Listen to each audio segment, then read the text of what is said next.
नमस्कार विद्यार्थी मित्रांनो, मी प्रियंका ग्लोबल ऑनलाईन मराठीमध्ये आपल्या सगळ्यांचं मनापासून स्वागत करते। आज आपण महाराष्ट्र सेट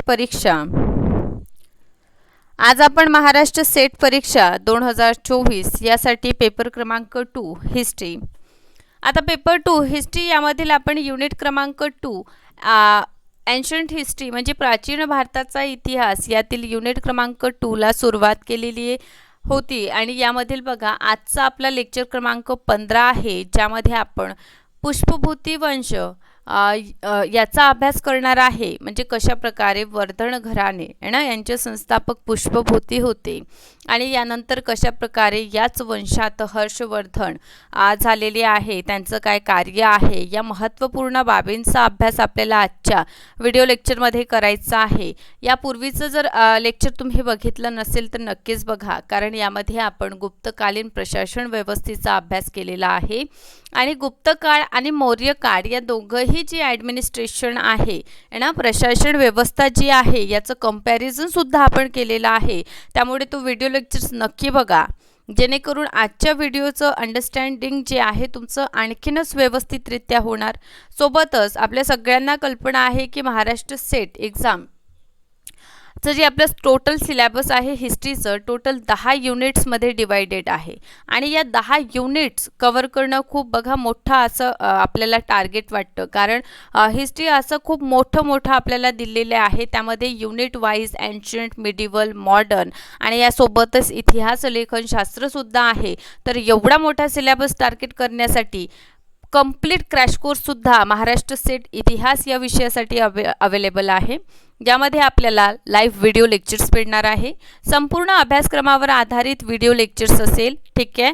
सोबतच जे अभ्यासक्रम आहे त्यावर नोट्स आहे। नोट्स बघा आपल्याला 10 युनिटवर आधारित थेअरी मिळेल, 10 युनिटवर आधारित MCQs मिळेल आणि यासोबतच क्लासच्या PDF सुद्धा आपल्याला प्रोव्हाइड केले जातील। मागील वर्षाची प्रश्नपत्रिका आहे, म्हणजेच PYQ आपल्या प्रॅक्टिस करिता सरावासाठी MCQs आहे आणि मोस्ट इम्पॉर्टंट वीकली टेस्ट। वीकमध्ये जे 5 टॉपिक आपण अभ्यास करीत असतो या 5 टॉपिकवर आधारितच आपली ही वीकली टेस्ट असते, ज्यामध्ये आपण काय करणार आहे एक प्रकारचा सराव करणार वीकमध्ये जे काही बाबींचा आपण अभ्यास केलेला आहे त्यावर। यासाठी नवीन बॅच आजपासून सुरू होत आहे, या बॅचला आपण लवकरात लवकर जॉईन करा आणि जे कंप्लीट सिलेबस आहे त्यामध्ये आपलं कव्हर होईल आणि या ऑफिशियल नंबरवर कॉन्टॅक्ट करून तुम्ही कोर्स परचेस करू शकता। फीज मात्र 8000 आहे आणि यावर पेपर क्रमांक पहिला फ्री ऑफ कॉस्ट आहे। यातून महाराष्ट्र सेटला जे आपले 2 पेपर आपण देत असतो, पेपर 1 आणि पेपर 2, दोनही पेपर आपण टार्गेट करू शकतो आणि बघा आपला कोर्स फुल गॅरंटेड स्वरूपाचा आहे। या व्यतिरिक्त ग्लोबल ऑनलाईन ॲप डाउनलोड करून स्टोअरला सिलेक्ट करून हिस्ट्रीचं कोर्स सर्च करा। इंटरफेस जे आपण ॲपवर ओपन होणार ना त्यानंतर बघा सरळ इथून आपण कोर्सला बाय करू शकतो आणि यानंतर कंटेंटच्या सेक्शनमधून युनिट वाईज सगळे व्हिडिओ लेक्चर्स आपण बघू शकता, मॉक टेस्ट देऊ शकता। सो आजच्या सेशनचं महत्त्वपूर्ण टॉपिक आहे पुष्पभूती वंश। आता पुष्पभूती वंश याला वर्धन घराणे सुद्धा आपण म्हणत असतो, ठीक आहे। आता यामध्ये काही गोष्टी आपल्याला लक्षात घ्यायचं आहे, कारण युनिट क्रमांक 2 हा अभ्यासक्रमाच्या दृष्टिकोनातून आपण बघितलं तर मोठं असं युनिट आहे, ज्यामध्ये आपण हर्यक वंशाचा अभ्यास केला, शिशुनाग वंशाचा अभ्यास केलेला आहे आणि नंतर आपण नंदवंश हसीन म्हणून याला आपण लक्षात ठेवू शकता।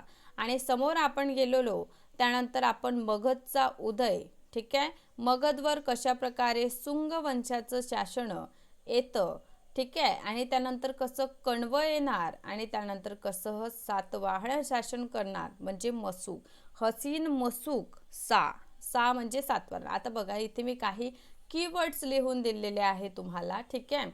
ह वरून हर्यक वंशाला तुम्ही लक्षात ठेवू शकता, शी वरून शिशुनाग वंश म्हणजे हर्यक वंशानंतर शिशुनाग वंश काय झालेला आहे, स्थापन झालेला आहे ना। त्यानंतर कशा प्रकारे नंदवंश येतं ना, याचा अभ्यास आपण केलेलं आणि वंशानंतर आपण मौर्य वंशांना बघितलं म्हणजे ठीक आहे। मौर्यांचं जेव्हा अंत होतो त्यानंतर आपण बघतो की कशा प्रकारे शुंग येतात, शुंगानंतर कशा प्रकारे कण्व येतात आणि दक्षिणेत एक मोठं सत्ता स्थापन होतं जे 300 वर्षापर्यंत चालणार, ते म्हणजे सातवाहन. हसीन मसूक शाह या नावाने सुद्धा तुम्ही याला लक्षात ठेवू शकता. या व्यतिरिक्त मी तुम्हाला इंडो ग्रीक, ठीक आहे, शक, सिंथियन, पल्लव आणि कुशाण याविषयी सुद्धा अभ्यास केलेला आहे. ठीक आहे, तर हे काही कीवर्ड्स आहे ज्या थ्रू आपण यापूर्वी म्हणजे युनिट क्रमांक 2 मध्ये तुम्ही काय काय अभ्यास केलेला आहे या सगळ्याच बाबी या थ्रू तुम्ही लक्षात ठेवू शकता. कशा प्रकारे हर्यक वंशापासून आपण कुशाण वंशापर्यंतचा अभ्यास केलेला आहे ना. बरं, सो आजचा आपला युनिट 2 चा लास्ट लेक्चर ज्यामध्ये आपण पुष्पभूती वंशाचा अभ्यास करणार आहे. आणि पुष्पभूती बघा आपल्याला दिसून येते की ठीक आहे, पुष्पभूती वंशाचे संस्थापक जे असतात ना ते पुष्पभूती असतात, त्यामुळे या वंशाला जे आहे पुष्पभूती वंश असे म्हणतात.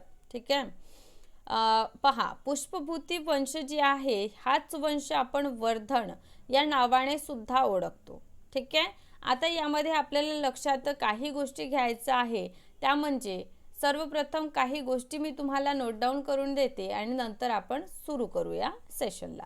आता पुष्पभूती हे काय आहे, संस्थापक आहे या घराण्याचे. ठीक आहे, आता पुष्पभूती वंशालाच आपण वर्धन घराणे म्हणून सुद्धा ओळखतो. ठीक आहे, तर बघा पुष्पभूती जी आहे यांचे पुत्र असतात प्रभाकर वर्मन, प्रभाकर वर्धन हे काय आहे पुष्पभूतीचे पुत्र असतात. ठीक आहे, आणि प्रभाकर वर्णन यांना 3 संतान असते. टोटल 3 संतान आपल्याला दिसून येते, ज्यामध्ये मुलगी असते यांची राजश्री. ठीक आहे, मोठा मुलगा म्हणजे राज्यवर्धन असतं, राज्यवर्धन, आणि यानंतर म्हणजे हर्षवर्धन. ठीक आहे, हर्षवर्धन. ठीक आहे, तर या प्रकारे आपण काय बघतो की प्रभाकर वर्मन यांचे 3 संतान म्हणजे राजश्री, राज्यवर्धन आणि हर्षवर्धन. ठीक आहे, बरं, आता यातून काही गोष्टी आता बघा प्रभाकर वर्मन नंतर यांचे मोठे पुत्र म्हणजे राज्यवर्धन हे शासक होणार. याचा अर्थ हे दोघंही जेव्हा शासक होते त्यावेळी वर्धन वंशाची राजधानी जी होती ते थानेश्वर आपल्याला दिसून येते.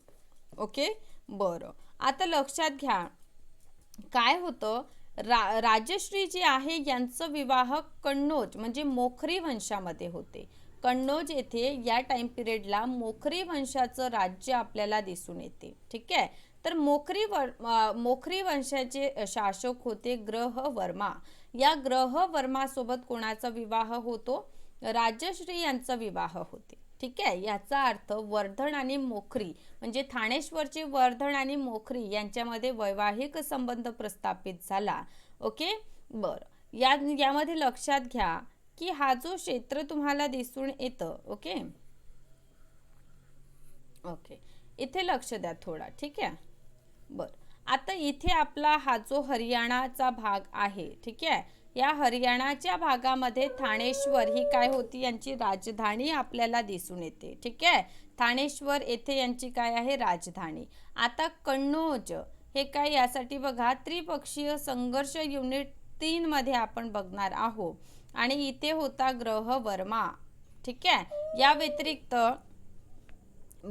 या व्यतिरिक्त माळवा, आपला एमपीचा माळवा जे आहे त्या क्षेत्रामध्ये देवगुप्त नावाचा शासक आपल्याला दिसून येते.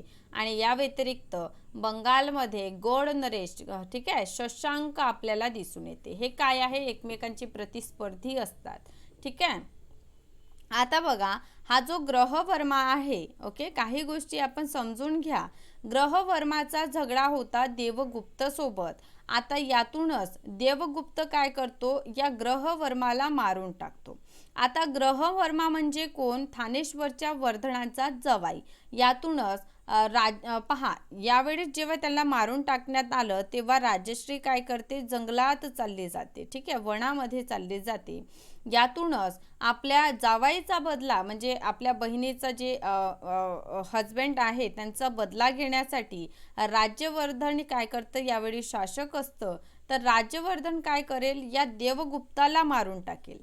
ठीक आहे, आता देवगुप्त जे आहे याचा मित्र म्हणजे कोण, तर गोड नरेश शशांक असतो. ठीक आहे, हा जो गोड नरेश शशांक आहे तो मित्र आहे कोणाचा, बरं हे दोघं काय आहे, दोस्त आहे, मित्र आहे, फ्रेंड्स आहे, देवगुप्त आणि शशांक. ठीक आहे, तर बघा देवगुप्ताचा मित्र जर आहे शशांक, आता हा शशांक काय करतो, राज्यवर्धनाची हत्या करतो. ठीक आहे, बरं आता यातून मी काय म्हटलं, राजश्री या वनात चालल्या गेल्या. ठीक आहे, आणि राज्यवर्धन यांचा सुद्धा मृत्यू झाला, देवगुप्त यांचा सुद्धा मृत्यू झालेला दिसून येते, ग्रहवर्मा यांचा सुद्धा मृत्यू झालेला आपल्याला दिसून येईल.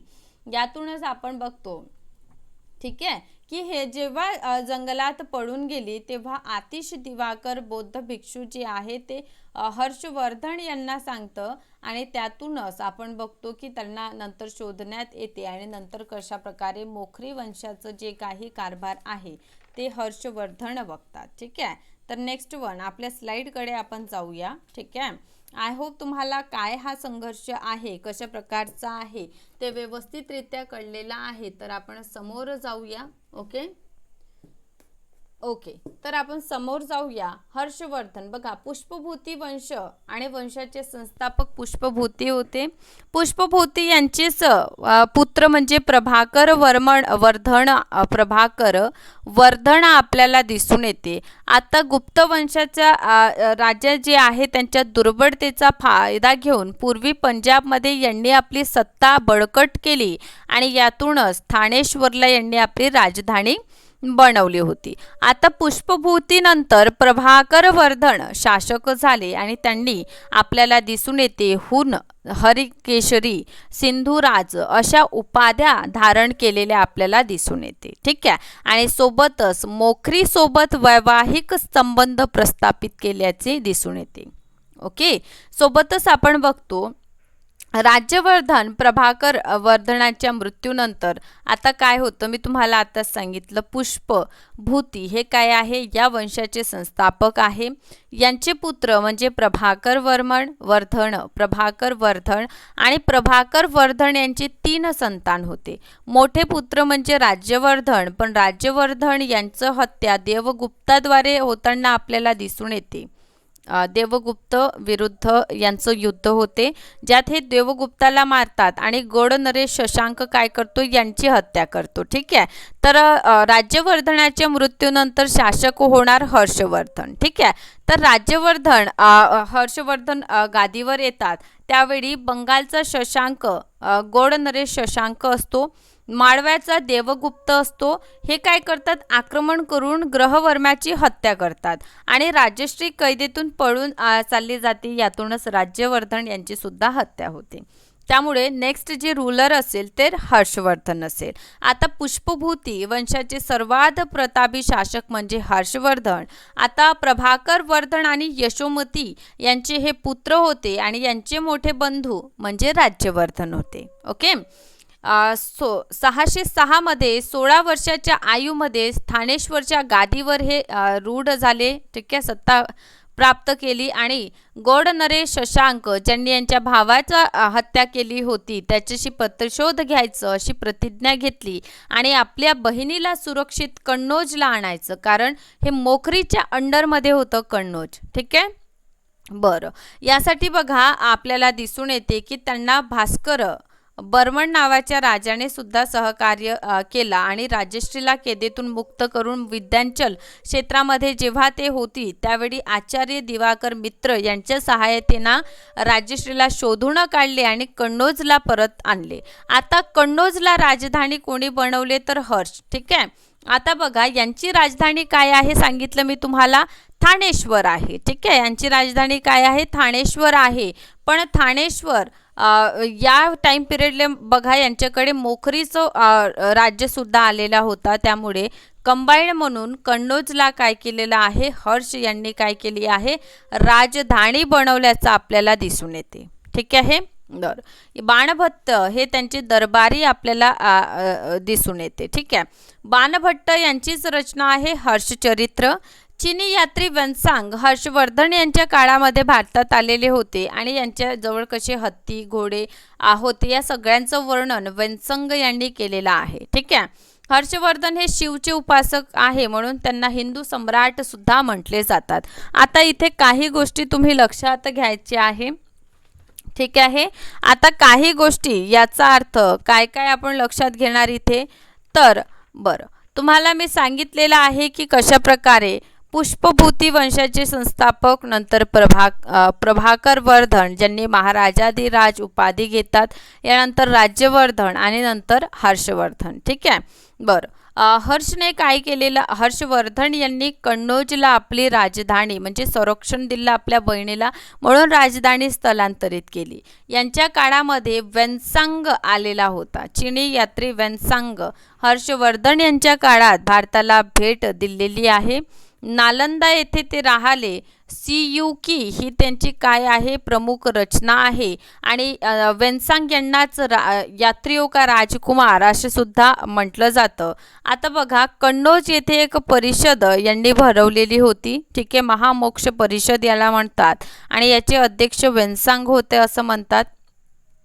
वेन्सांगच्या अध्यक्षतेखाली 5वी बौद्ध संगीती सुद्धा आयोजित केल्याचं आपल्याला दिसून येते. ठीक आहे.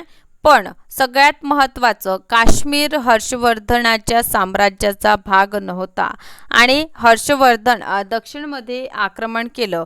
आणि जेव्हा हर्षवर्धन विराजमान होते त्याच टाईम पिरियडमध्ये दक्षिणमध्ये आपण बघतो की चालुक्य वंशाचं शासन होतं. आणि चालुक्य शासक कोण होते तर पुलकेशिन द्वितीय.